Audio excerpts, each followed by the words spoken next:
Welcome to the Global News Podcast from the BBC. I'm Valerie Sanderson, and with me is Reha Kansara from the BBC's Global Disinformation Unit. And today, Reha, we're talking about the restoration of the internet in Iran against the backdrop of the war with the US. So what is happening as regards the internet there? So the internet was initially shut off early January in response to a deadly crackdown on protests by the government.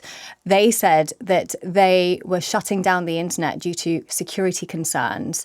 Say, for example, their enemies organising and strategizing with, say, Israel or the US, for example. But digital rights activists said that it was also to quash the flow of information coming in and out of the country. Now, the internet was then initially restored partially in February, before it was then shut off once more when the war with the US and Israel began. And now what we're seeing is a partial restoration of the internet, up to at least 53%, according to Kentic, which has been monitoring the flow of traffic of internet going in and out of the country. And Reha, I know you're talking to people in Iran about this. What are they telling you about their experience? So I've been talking to many people, both inside Iran and outside Iran, through the diaspora. And the sense that I get from inside Iran is that the internet is either slow or it is still restricted to some extent. So some Western platforms like WhatsApp and Instagram are still blocked and can only be used or accessed via a VPN, or that some people's mobile providers aren't able to provide them with the internet data that they need. So in one household, one person can have internet on their phone and the other person might not. The Iranian diaspora, on the other hand, they are ecstatic about this partial restoration. It's not enough, of course, and no one is saying it's enough. But there is a level of, I can talk to my family now. One person told me that she was able to speak to her parents for the first time in months. That is something that you can't take away from people, especially when they're trying to find out whether their family members are still alive or not.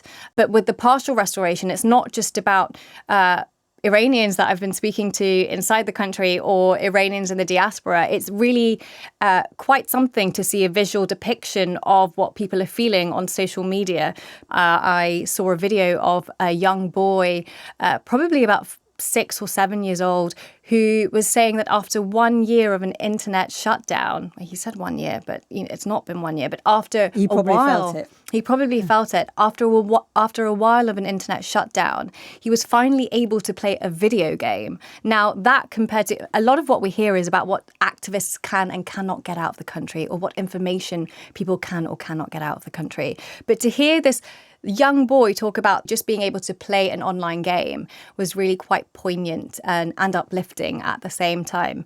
There are also other videos of people screen grabbing their phones, showing them deleting a homegrown messaging app, saying that they don't have to use them anymore. Of course, this is a concern for many people because if you're using a homegrown messaging app in comparison to, say, WhatsApp or Telegram, it's more likely that it is being scrutinized by the government. So a lot of reaction from social media, from Iranians in the country, showing a level of relief.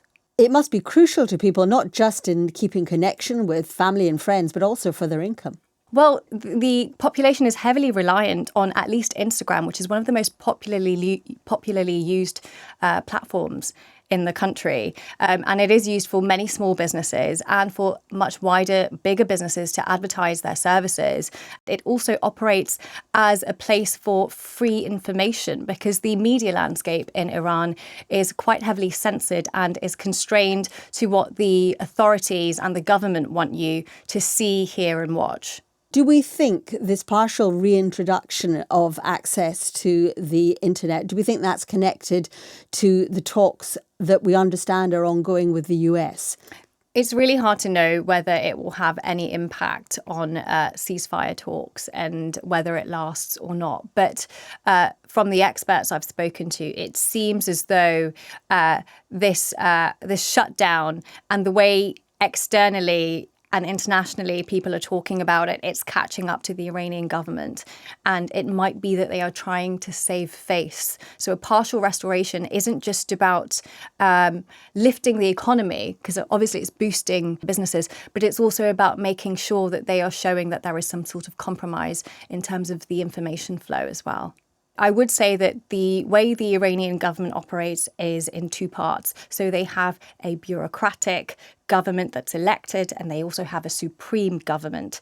And President Pezeshkian, although he initiated this partial restoration of the internet, it would have had the involvement of this Supreme Council, as well as the Supreme Council of Cyberspace, which, yes, does exist. And there has been a pushback against it, hasn't there? Well, there initially was a pushback, but now that we're seeing a partial restoration, it's hard to know whether there has been some agreements or sort of compromise between the two. But what I have heard from digital experts is that there is a real division between the Supreme Council and the elected government, and the bureaucratic government, so to speak, has limited authority. So the fact that it's gone to this point where we have had partial restoration could not have happened without the blessing or some blessing from the Supreme Council.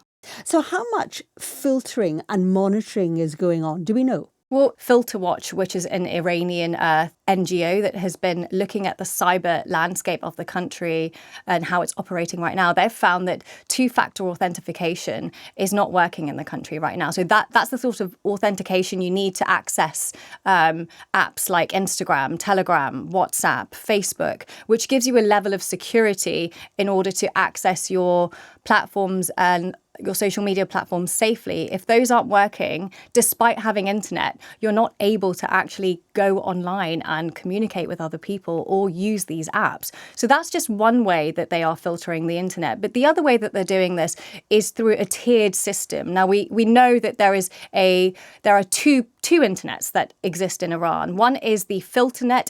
It operates like an intranet, and that has their own homegrown apps. So they have apps like Ballet and Rubica, which are homegrown instant messaging apps, which allow people to communicate with one another inside the country. And then the other is what we refer to as the World Wide Web, or the global internet, which is what is restricted at the moment. Now, because of this partial restoration, it is most likely that it's very slow and not accessible to everyone. And some digital experts fear that what will happen in the future is that there will be a multi-layered tiered system of internet access. The more money you have, the more likely it is you can access the World Wide Web or the global internet easily. Could you get past this if you use satellite technology, which I know some people have tried to smuggle into the country? Satellite technology is one way to bypass internet restrictions. I actually spoke to a smuggler from the Iranian diaspora who was smuggling Starlight technology into the country. But he did add that there is a caveat that if you're using this technology, you have to use it with a VPN, because satellite technology, despite it getting you access to the internet, as soon as you connect to the internet, if you have a homegrown nationalized Iranian app on your phone, it will ping and it will notify the authorities that you are online. And if you are doing that illegally, then that comes at a cost. And of course, they can block VPNs, can't they? Exactly. They can block VPNs, but also to use a VPN that is less likely to get blocked costs a lot of money. And in this economical climate in Iran, not many people can afford them. Do digital specialists, do they think that this is the way ahead, that Iran may never want full access to apps like Google reintroduced? Well, it's not that they don't have full access. It's that they are blocking that access. So what Iran has done is they have mimicked what the Chinese called the Great Firewall.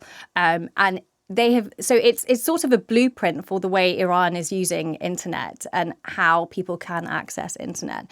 And so it will always be available to them through VPNs, through proxies, and through other ways to mask identities and kind of maneuver it in a certain way. But what digital rights groups say is that they shouldn't have to do that, because this is a direct infringement on people's freedoms of speech, communication, and information. Thanks, Reha.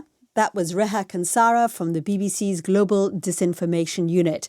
And if you want to find out more about this story, just listen to the Global News Podcast.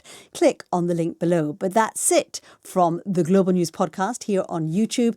Thanks for listening. Thanks for watching. And bye for now.